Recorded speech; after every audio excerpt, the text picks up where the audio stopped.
សូមស្វាគមន៍បងប្អូនដែលចូលមកកាន់ការផ្សាយរបស់នាងខ្ញុំថ្ងៃនេះសូមពំនាំនៅដំណឹងល្អក៏ដូចជាជីវិតបច្ចុប្បន្នរបស់អ្នកនាងឡុងម៉ានីនអ្នកនាងឡុងម៉ានីនគឺជាអ្នកលក់អនឡាញដ៏ល្បីល្បាញមួយរូបហើយ brand របស់អ្នកនាងពិតជាល្បីខ្លាំងមែនទែនអ្នកនាងមានលុយកាក់មានទ្រព្យសម្បត្តិមានមាសប្រាក់មានវិឡាធំស្កឹមស្កាយនិងបច្ចុប្បន្ននេះមានដៃគូជីវិតដ៏សមប្រកបហើយស្រឡាញ់គ្នាល្អអើនខ្លាំងមែនទែនតាក់ទងនឹងគូសកលរបស់អ្នកនាងឡុងម៉ានីនគឺមានឈ្មោះថាលោកភិតិដែលជាតារាចម្រៀងអ្នកទាំងពីរប្រកបអាជីវកម្មក៏ដូចជាបំពេញការងាររៀងៗខ្លួនប៉ុន្តែសម្រាប់លោកភិតិបន្ទាប់ពីការងារច្រៀងរបស់លោកហើយគឺលោកតែងតែជួយជ្រោមជ្រែងអ្នកនាងឡុងម៉ានីនជានិច្ចផងដែរតាក់ទងនឹងផលិតផលក៏ដូចជាការលក់អនឡាញផងដែរដោយសារតែមុខចំនួននាងធំនាងត្រូវការចាអ្នកដែលចាំជួយលើកទឹកចិត្តក៏ដូចជាអ្នកដែលជួយជ្រោមជ្រែងនោះគឺលោកភិតិនិងកូនចៅរបស់នាងផងដែរអញ្ចឹងហើយតកតងនឹងជីវិតគូស្រករអឺអ្នកនាងឡុងម៉ានីនគឺគាត់មានកូនស្រីមួយយ៉ាងស្រស់ស្អាតប៉ុន្តែបច្ចុប្បន្នជាមួយនឹងលោកភិតិគឺមិនទាន់បានរៀប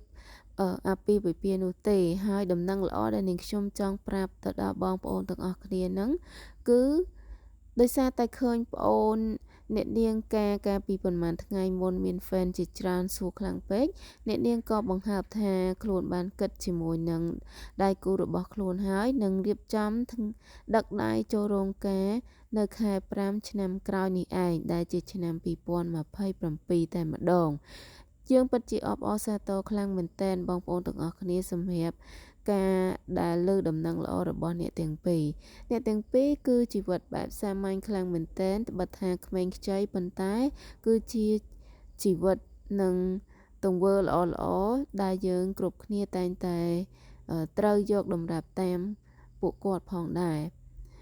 និយាយទៅគឺពួកគាត់លេងសើចការ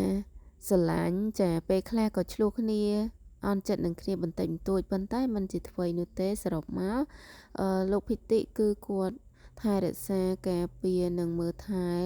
អ្នកនាងម៉ានីននិងកូនស្រីរបស់ខ្លួនបានល្អខ្លាំងមែនតើនាងខ្ញុំពិតជាសូមកោតសរសើរគ្រួសារមួយនេះហើយក៏សូមគាំទ្រនិងអបអរដល់ដំណឹងល្អដែលអ្នកនាង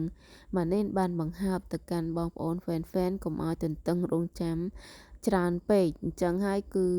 ដំណឹងល្អនេះគឺរងចាំអត់មើលទាំងអស់គ្នា